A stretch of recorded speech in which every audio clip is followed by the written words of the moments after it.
Welcome to Impact OC, the only program showcasing the people and organizations shaping Orange County. With your host, Don Camber. Hello, live from the OC Talk studios at UCI's Beal Applied Innovation Center. I'm OC Talk Radio Public Affairs Director Don Camber with another great guest impacting our community in a positive way. Today, I welcome Newport Beach and Company President and CEO Gary Sherwin, who is also the President and CEO of the company's tourism business unit, Visit Newport Beach. Newport Beach is the coastal center of Orange County.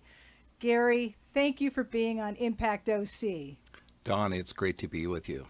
Gary, you oversee the marketing of Newport Beach as a premier luxury destination with the goal of strengthening the city's brand and driving revenue to the city.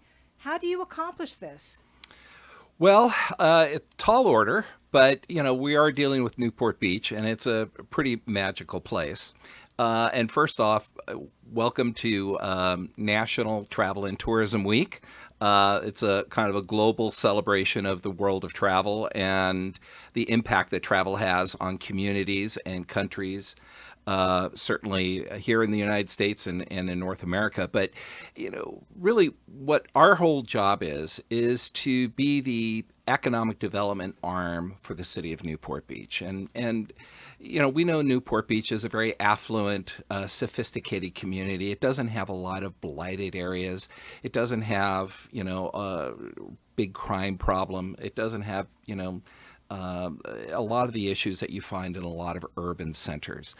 But what it does need, like every other city in America, is it needs a means in which to make money so that it can support a high level of government services. And the one thing that's interesting about Newport Beach is that even though it's seen as politically conservative, our residents demand and expect a very high level of police, fire.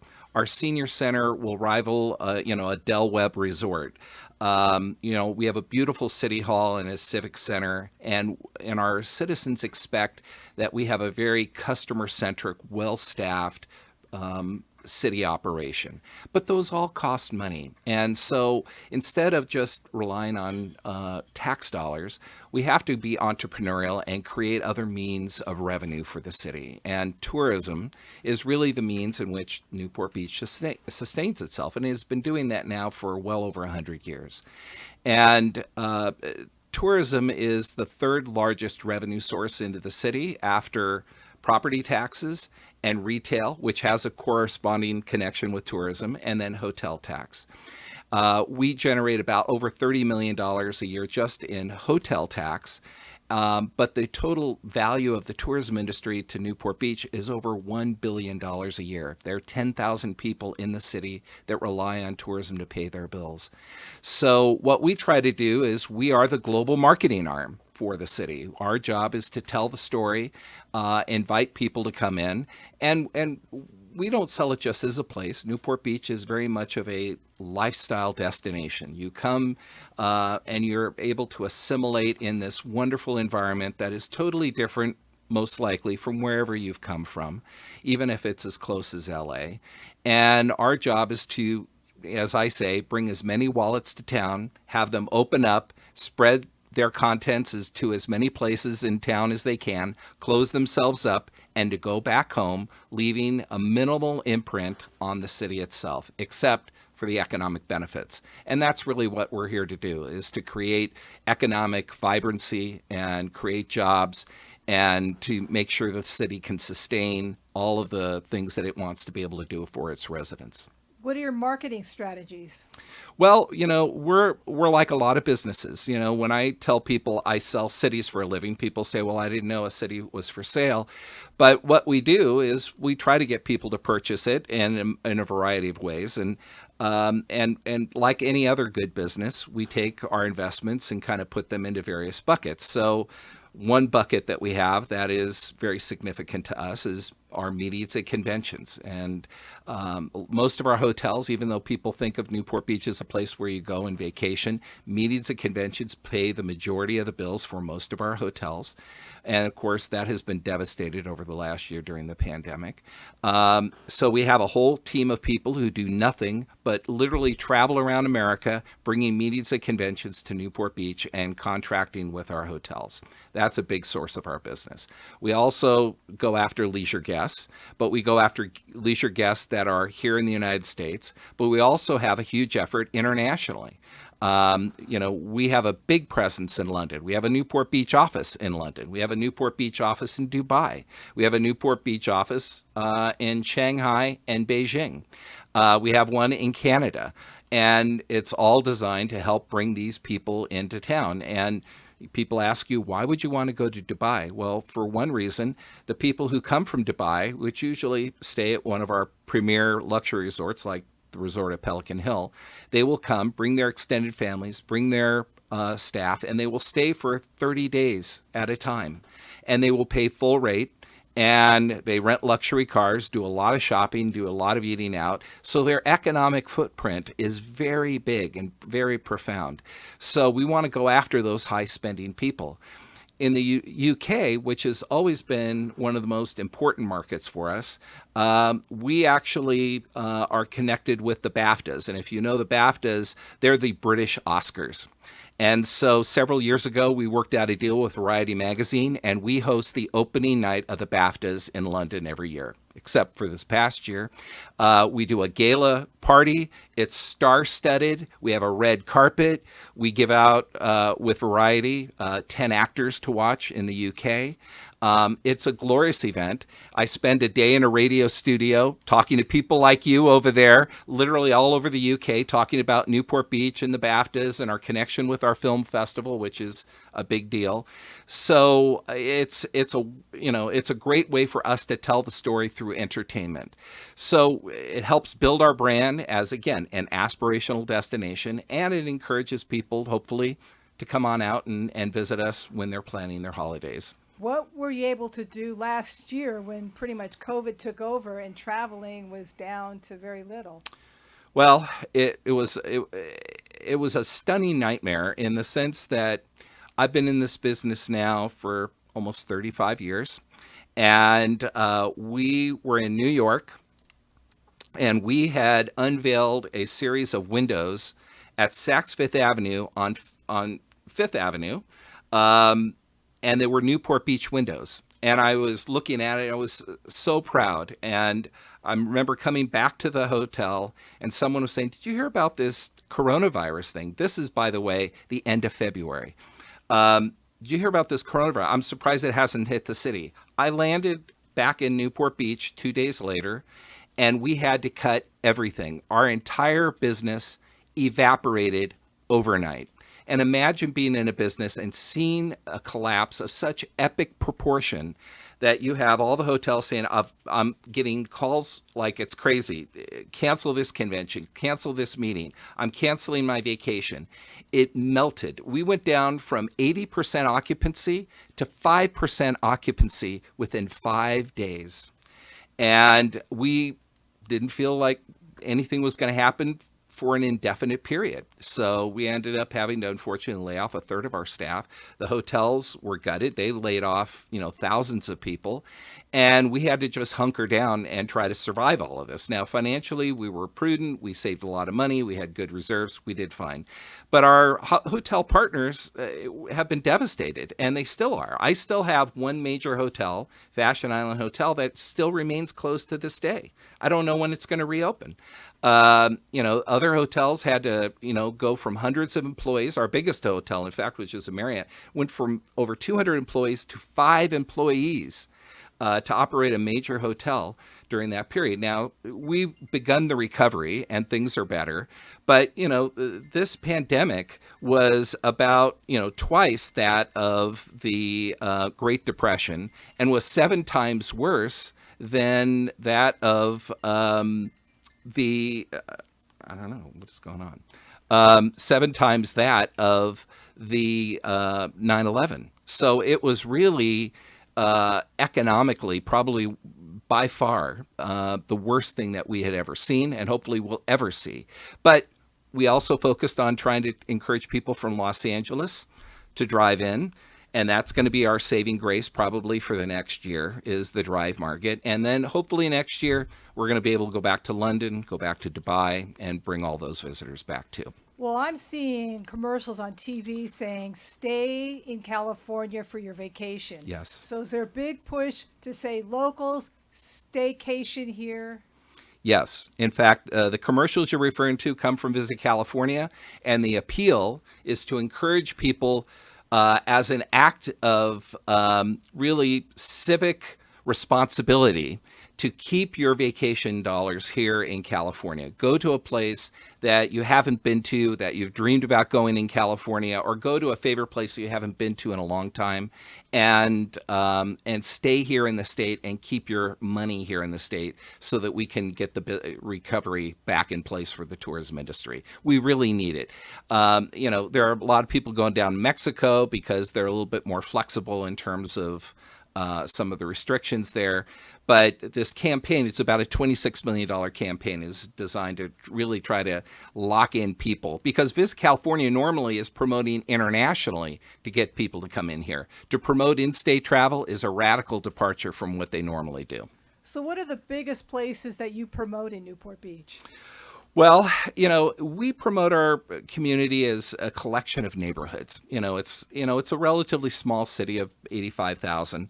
I call it, the Tiffany jewel box because it really is. It's small, valuable, and when you're there, it's kind of an aha. Just like, Don, if you ever got a Tiffany present, you would probably see the box, and even before you knew what was in it, you'd be going, wow, this is special. That's kind of how we try to sell the community. But we talk about it being also diverse in the sense that if you're not into the wealthy yachting set, and we've got a beautiful harbor and we have beautiful yachts and all of that, but if that's not your thing, suppose you're there coming with your family, you want outdoor recreation, you want to hike, you want to do stand-up paddle boarding, you want to lay out on the beach. You want a place that you can go with your family and be safe and feel that you're in a place that promotes wellness. We've got that for you. If you want to be indulgent and you want to go shopping and go to a great spa and eat a fabulous meal or do a girlfriend's weekend, we've got plenty of that too.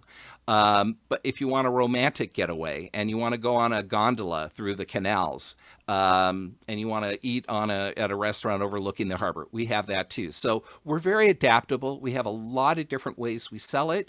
But what we do is we try to sell it based on what your interests are and what experiences you want rather than saying, hey, we have a beach, come enjoy it. Because I think people want more than that now. And you have major events that occur throughout the year. Why don't you highlight some of them?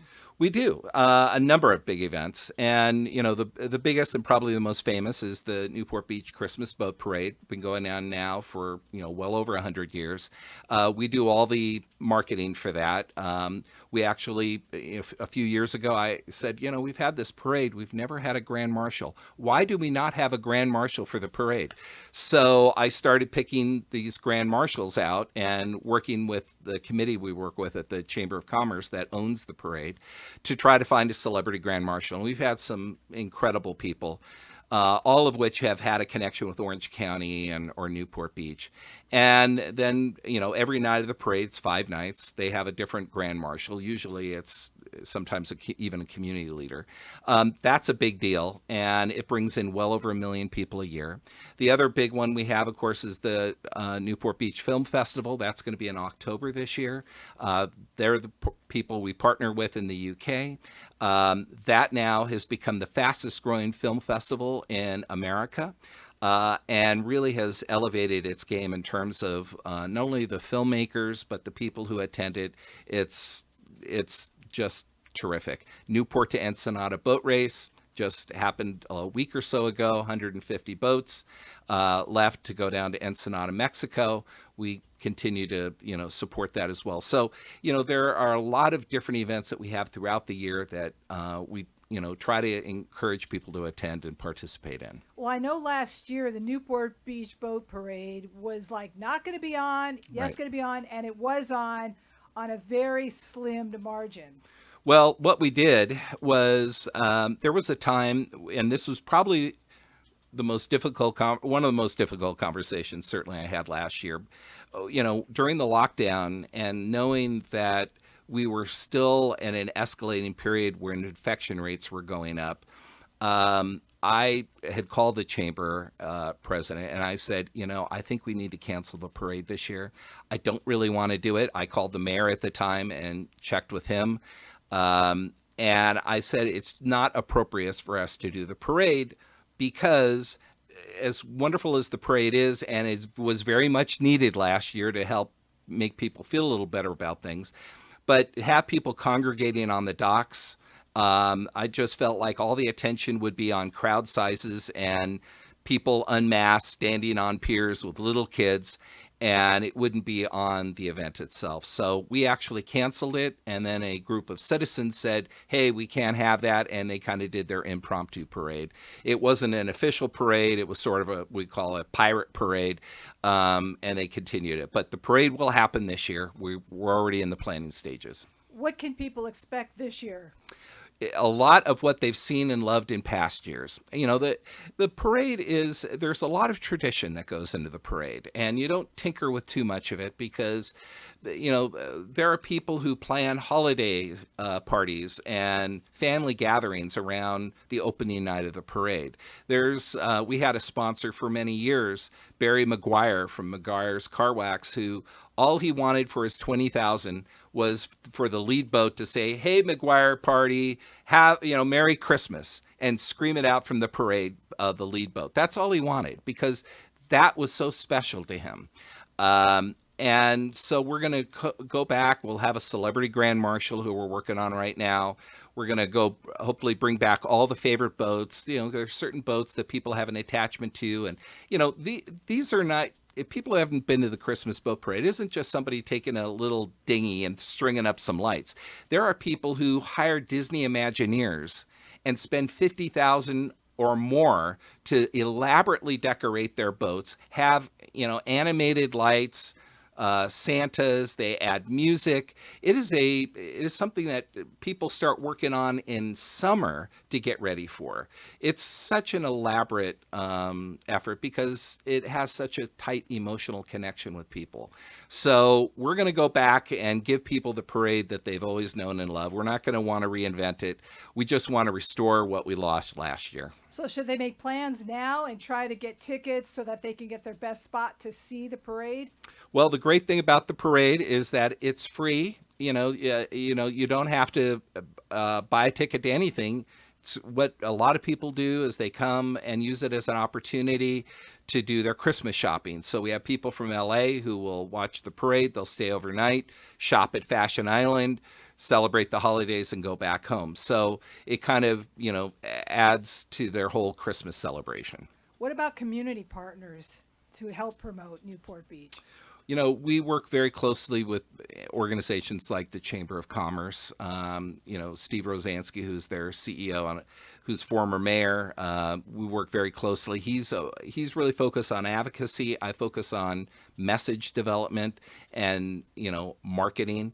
Newport Beach, what's interesting about it is that for all of its glitz and its glamour, I tell people, if they remember that really old show, the Andy Griffith Show, this is very much like Mayberry. It really is. It's a fancy, really nice Mayberry, but it is a Mayberry. And it's a small group of people in the community who are very committed to being, governing it, running it, taking stands on issues. You could probably put them in a relatively small room, and they've been there for years, and they feel very passionate about the community. And so long as you work with them and you're respectful of that culture and can work with it, that's how things get done in Newport Beach. When do you anticipate being back fully with everything that you normally do? Well, we're actually very optimistic about this summer. We're already seeing it. I think there was a big turn right around Thanksgiving, Valentine's Day weekend, not Thanksgiving, President's Day, Thanksgiving weekend, where we were able to see occupancy really rise from in the 20s, kind of went up to the 40s and 50s, which sounds horrific because we've historically been in the 80 percentile, but that was great. And we've continued to grow since then. So we're looking at a robust summer from a leisure perspective. Meetings and conventions won't be back. International won't be back. But I think we're going to see a lot of people who are going to say, listen, I've got my vaccine. I want to have a reunion with my family. I'm ready to go. The pace is picking up at all the hotels. So we feel very good about that. And I know the president has said, July 4th is going to be kind of the day that America really celebrates its independence. I think that's going to be the case in Newport Beach, too. What's your target audience? Well, we have various targets, and a lot of them. In fact, one of the things that we do is we actually have what we call personas. So we will say, we know of all the people who come to Newport Beach, they kind of fit into 5 different general categories. Some of them, for example, are people who are very much into wellness. They like to eat at good, healthy restaurants. They like to be active with, whether it's kayaking or swimming or hiking or the stand-up paddle boarding I mentioned earlier. But at the end of the day, they like a good drink and they like maybe a spa and and a dinner that is healthy, perhaps slightly indulgent. That's, a whole category. And we know who those people are. We know where they live, particularly here in Southern California. We know how to reach them through influencers and others, and we tend to market to them. How do you want to be perceived? I think we really want to be perceived as a place that is accessible and open and welcoming to all kinds of people. If Newport Beach has one big challenge, and I tell this to our city council all the time, our problems are very high quality problems compared to a lot of cities.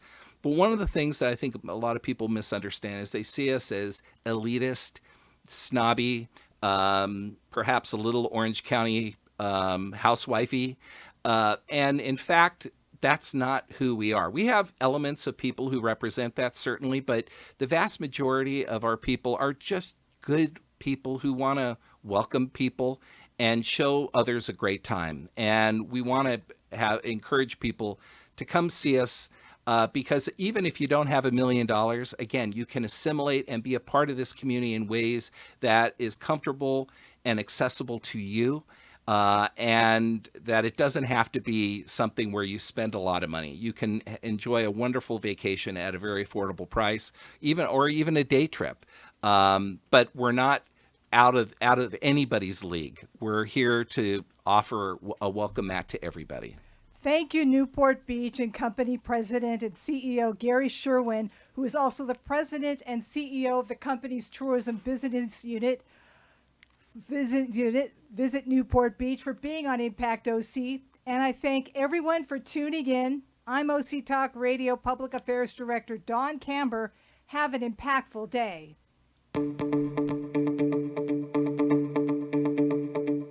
You've been listening to Impact OC, the only program showcasing the people and organizations shaping our community. Right here on Orange County's only community radio station, OC Talk Radio.